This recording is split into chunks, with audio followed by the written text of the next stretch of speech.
Continuing now with former Vice President Dick Cheney, his daughter Liz Cheney, authors of the big new book, Exceptional, Why the World Needs a Powerful America. So, Ms. Cheney, you've been a very strong critic of President Obama. Do you see any difference between his leadership skills and Hillary Clinton's leadership skills? I think that one of the most important things for people to remember, and there are different people, different types of leadership probably, but the national security disasters, frankly, that we're seeing around the world now, many of them are ones that began on Hillary Clinton's watch as Secretary of State.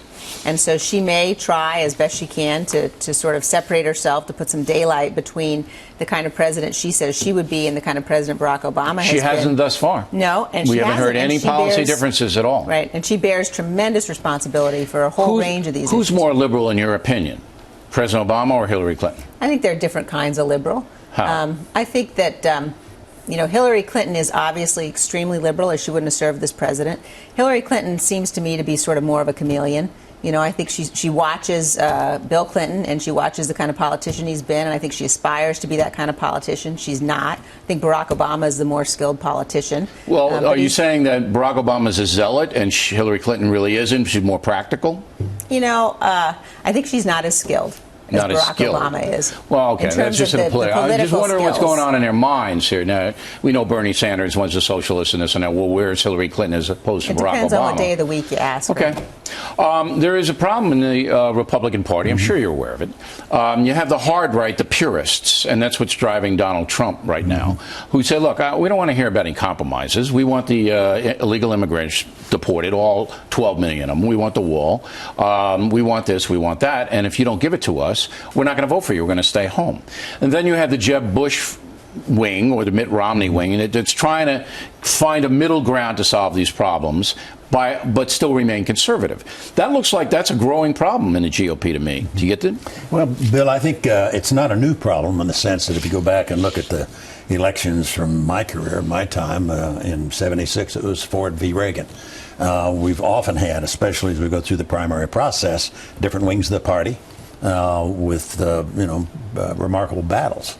The key for us is to be able to put the party together again once we get through the convention. That's a real challenge. It is. Romney wasn't able to do it. That's correct. And you had to end up sometimes with people staying home rather than going to the polls. I never can figure that out, and I don't ever say or endorse candidates or tell anybody who to vote for. You're smart enough to know who to vote for. But if you really don't want a progressive agenda and you're a conservative, you stay home, it's exactly what you're going to get, a progressive agenda, because it's a changing country. Demographics are changing. And illegal immigration and immigration in general is a reason for that, but not the only reason. Do you think? Go ahead. But I think there's great interest on our side. We've got 17 candidates. Some of them are pretty good. Yeah, they're all smart. A very broad range of capabilities, of philosophy, of ideology there. But you see on the radio, on talk radio, that a lot of them are attacked. A lot of, if you say a moderate thing like, well, I don't think gay marriage is so bad, wham! You're having it like this. So you don't see that in the Democratic Party.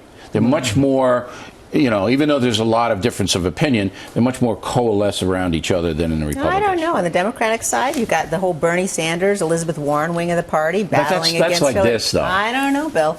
I don't know. I think, one of the areas of issues that we can find real unity on our side, that we ought to find unity on our side, are these national security issues that are the top priority for folks and ought to be. Okay, now on the book Exceptionalism, I haven't read it, the whole thing, but it's translated. It's very timely, and I'll tell you one thing. Because of our abdication of leadership in the world, we have this migration problem in Europe that we don't spend a lot of time on here, but you got 350,000 people now wandering around that continent, all right? That's because we wouldn't lead, and these people want to get the hell out because they're going to get killed by ISIS or the Syrians or Iraq or whoever. And this is an unintended consequence of us pulling back, and that's what your book's about, right? Exactly. Right. If we don't lead, we can expect the world to unravel. There isn't anybody else to do what we do. Right. All right, well, we appreciate you both coming in, and the book is Exceptional, and you ought to check it out. It's a very interesting read.